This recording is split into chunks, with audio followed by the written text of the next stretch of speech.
நம்மோடு ஜீவிக்கிறார் என்பதற்காகத்தான் இந்த பாடலை நாங்கள் உற்சாகமாக பாடியிருக்கிறோம்.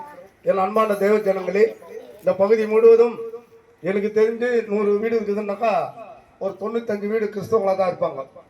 ஒரு 5% தான் வேற எதுவாக இருக்கும் நான் நினைக்கிறேன். ஏன்னு சொன்னால் அந்த காலத்திலிருந்து இந்த கிராமத்திலே அநேக கிறிஸ்தவர்கள் இருந்திருக்கிறார்கள் என்பதை நான் அறிந்திருக்கிறேன்.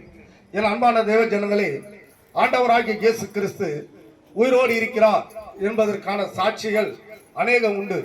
ஆண்டவர் இயேசு கிறிஸ்து இந்த உலகத்திற்கு வந்து அநேக பாவங்களிலும் அக்கிரமங்களிலும் இருந்தும் துன்பம் வேதனைகளில் இருந்தும் மீட்க அவர் சிலுவையிலே அறையப்பட்டார்.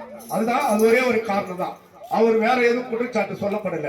அவர் இப்படி கிராமங்கள் தூரமாக போய் நீங்கள் பாவத்திலே விடாதீர்கள், விக்கிரத்திலே விடாதீர்கள், விரோதத்திலே விடாதீர்கள், வில்லிய சூரிய கட்டுகளில் விடாதீர்கள், பொறாமையிலே விடாதீர்கள், இப்படி அநேக நன்மையான காரியங்களை, அதாவது மனிதன் வாழ்க்கைக்கு உகந்தபடி அவன் வாழ்க்கை வாழ வேண்டும் என்கின்ற எண்ணத்தை ஆண்டவராகிய இயேசு கிறிஸ்து கிராமம் தூரமாய் அங்கே சொல்கிற போது அங்க இருக்கிறவர்கள் எல்லாம் இவர் நமக்கு புறம்பாக பேசுகிறாரே என்று சொல்லிதான் அவரை குற்றச்சாட்டினார்கள். அப்பொழுதும் அந்த அரசாண்ட இருக்கிற பிரார்த்த இடத்துல கொண்டு போய் சேர்க்கிற போது கூட இவரிடத்துல எந்த விதமான குற்றத்தை நான் காண முடியவில்லையே, நான் எப்படி இவருக்கு தண்டனை கொடுப்பது என்று அவர் தன்னை அவரே ஒதுங்கி கொண்டு அவர் கைகளை கழுவி கொண்டு நகர்ந்து சென்றார். என் அன்பானவர்களே, இயேசு மீது எந்த விதமான குற்றச்சாட்டும் சாட்ட முடியாத இருந்தாலும் அங்க இருக்கிற மக்கள் இவர் எல்லாவற்றிலும் இப்படிப்பட்ட பாவங்களில் இருந்து நம்மளை விடுக்க சொல்கிறாரே என்று அச்சத்தோடு அவரை சிலுவையிலே அறையுங்கள், சிலுவையிலே அறியுங்கள் என்று சொன்னார்கள். அவரை சிலுவையிலே அறிந்தார்கள். என் அன்பான தேவ ஜனங்களே, இப்படியாக தான் ஆண்டவராகிய இயேசு கிறிஸ்து எருசலேமில் இருந்து சமரியா பட்டணத்திற்கு வந்து கொண்டிருந்தார். அப்பொழுது அங்கே 10 குஷ்டரோகிகள் அங்கே வந்தார்கள். ஆண்டவராகிய இயேசு கிறிஸ்து இடத்திலே வந்து, ஆண்டவரே, எங்களுக்கு நீங்கள் சுகத்தை தாருங்கள் என்று கேட்டார்கள்.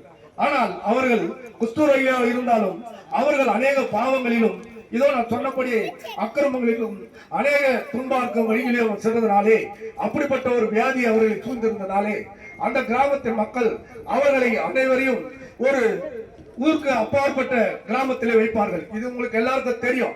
அந்த காலத்துல எல்லாம் குஷ்டரோகம் இப்ப எல்லாம் இல்ல.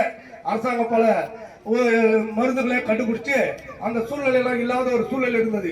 அப்போதெல்லாம் தமிழ்நாட்டிலே அதற்காக முகம் அமைத்து அவர்களுக்கு பாதுகாத்து கொடுத்து அவர்கள் எல்லாம் சலுகைகளும் அரசாங்கம் செய்தது. ஆனால் அந்த காலத்திலே அப்படி இல்லாதபடி அவர்களுக்கு ஊரிலே தனியாக ஒரு இடத்தை ஒதுக்கி வைத்திருந்தார்கள். அப்போது அவர்கள் அங்கே அவர்களுக்கு இரவில் சாப்பாடு, பகலில் சாப்பாடு இப்படி எல்லாம் கொடுத்திருந்தார்கள். ஆனாலும் அவர்கள் உற்றார் உறவினர்கள் யாரும் அவர்களை நெருங்க முடியாதபடி அவர்கள் தனியாக இருந்தார்கள்.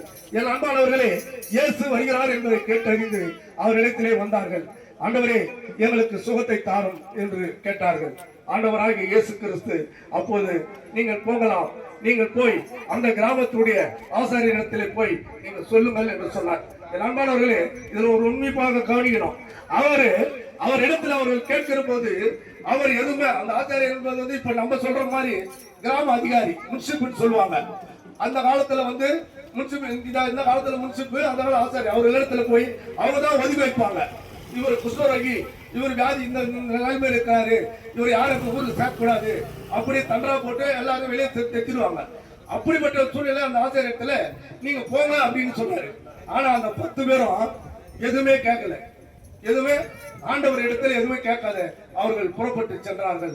அந்த ஆச்சாரியத்தில் போகிற வழியிலே அவர்கள் சுத்தமடைந்தார்கள், குணமடைந்தார்கள். என் அன்பானவர்களே, ஒரு வார்த்தை, ஆண்டவராகிய இயேசு கிறிஸ்து நீங்கள் போங்கள், அந்த இடத்திற்கு நீ போங்கள் என்று சொன்ன உடனே அந்த வார்த்தைக்கு கீழ்ப்படிந்து அவர்கள் அங்கே போனார்கள். அவர்கள் போகிற வழியிலே சுத்தமடைந்தார்கள். சுத்தமடைந்தவர்கள் 10 பேரும் போனார்கள்.